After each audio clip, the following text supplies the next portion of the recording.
Candidat à la présidentielle de 2025, João Bernardo Vieira a exposé sa vision sur la Guinée-Bissau lors d'une interview accordée à Africa 24. Son programme met l'accent sur l'amélioration des conditions de vie, notamment par la garantie d'un accès à la santé pour tous les citoyens. Il souhaite également initier un dialogue national afin de réconcilier le pays et de penser les divisions. Le candidat Vieira se positionne comme l'incarnation du changement, prônant une rupture avec les pratiques du passé. Son objectif ambitieux est de transformer la Guinée-Bissau pour en faire la Caraïbe d'Afrique, misant sur son potentiel touristique et géographique. Monsieur João Bernardo Vieira, bienvenue sur Africa 24. Merci pour cette opportunité. Vous êtes l'un des nouveaux visages de cette présidentielle.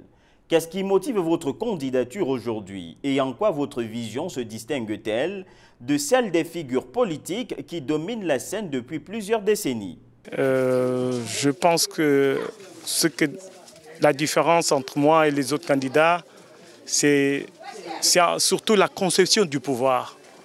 Je pense qu'il faut dialoguer avec les gens. Il faut travailler pour la paix et la stabilité au pays. Pas continuer dans la façon de faire la politique politicienne, comme les gens font ici en Guinée-Bissau et peut-être ailleurs. Mais je pense que ma conception du pouvoir, c'est un peu différent parce que je veux rendre le pouvoir au peuple bissau-guinéen. C'est au peuple de décider nos destins. C'est pour cela que je pense que le premier pas que je vais donner en tant que président de la République, c'est d'organiser une conférence nationale pour la réconciliation nationale, pour l'unité nationale, pour la paix et la stabilité du pays. C'est ça ma vision. Le pays souffre d'une forte instabilité économique. Quel est votre plan concret pour diversifier l'économie au-delà du cajou et attirer des investissements étrangers durables? Écoutez, la Guinée-Bissau, c'est un pays très riche au niveau des ressources naturelles. Malgré le fait qu'on continue pauvre du point de vue du produit intérieur brut, mais il faut soulever le fait qu'on a des ressources telles que la bauxite, le phosphate, on a du bois, on a du poisson, on a du tourisme, des conditions naturelles que Dieu nous a données. Il va falloir vraiment mettre tout ça en valeur. Ce sont les moteurs de l'économie. Donc ma vision, c'est de mettre tout ça en valeur pour que ça puisse être au profit de la population bissau-guinéenne. L'instabilité politico-militaire a longtemps freiné le pays.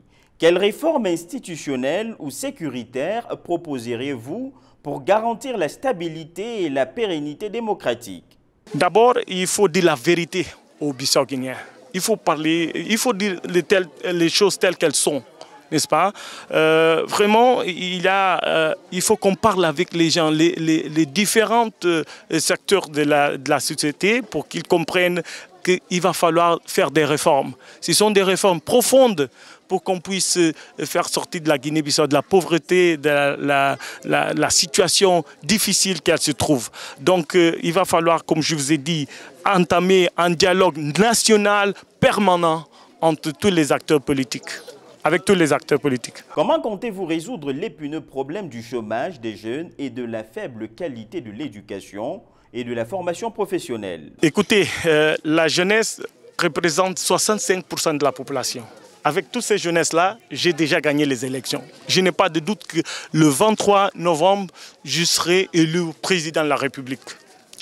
Mais il faut continuer à dire que la jeunesse, c'est l'avenir. Non, la jeunesse, c'est maintenant, aujourd'hui.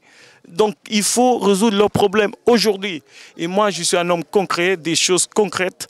Et vraiment, je pense qu'il va falloir qu'on mette l'accent sur l'éducation, la formation des gens, pour qu'ils puissent regarder la Guinée-Bissau comme un pays où ils peuvent vivre et peuvent réussir. Si vous êtes élu, quel serait le premier grand chantier d'infrastructure que vous lancerez pour désenclaver le pays et soutenir le développement? Écoutez, on est entouré par le Sénégal au nord et par la Guinée-Conakry au sud.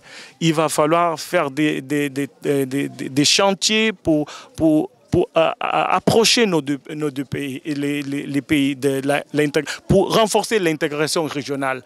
Donc je pense qu'il va falloir le travail, les chantiers jusqu'à la frontière avec la Guinée-Conakry et des autres frontières avec le Sénégal, mais il y a aussi des ponts qu'on doit construire en Guinée-Bissau.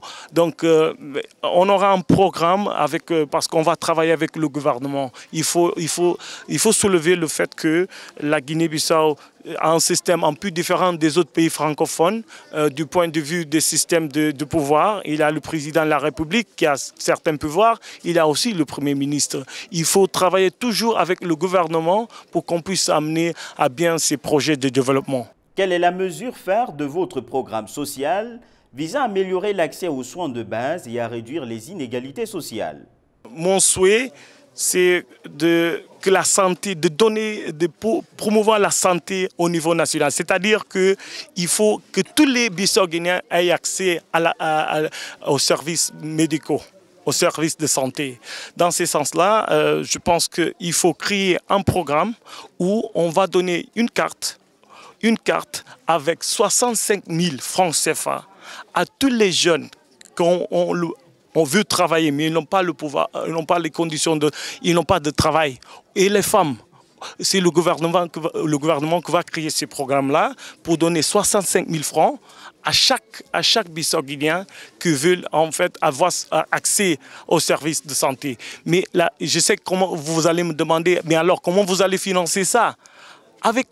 Écoutez, les politiciens, ils reçoivent beaucoup d'argent avec les subsides, pour aller en voyage, les indemnités de voyage. Ils dépensent beaucoup d'argent pour l'État. Donc il faut couper cela.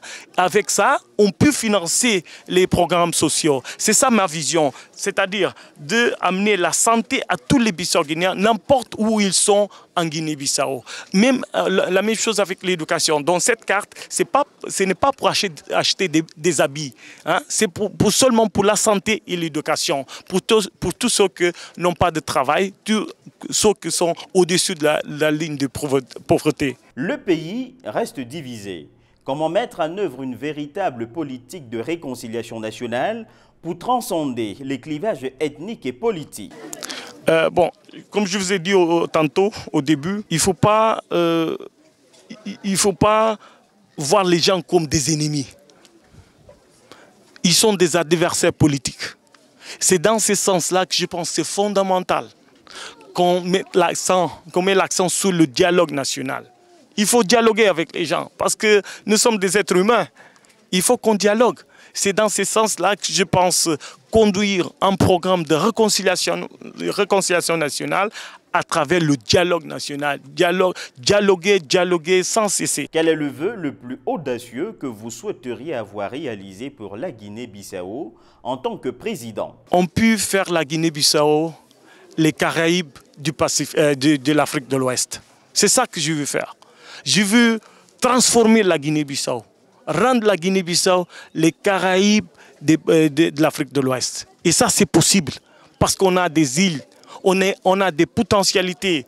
Donc, il va falloir vraiment mettre toutes ces potentialités en valeur, amener des partenaires sérieux, des gens sérieux qui peuvent nous aider à faire toutes ces réformes sur notre programme de développement. Monsieur João Bernardo Vieira, merci d'avoir répondu aux questions d'Africa 24.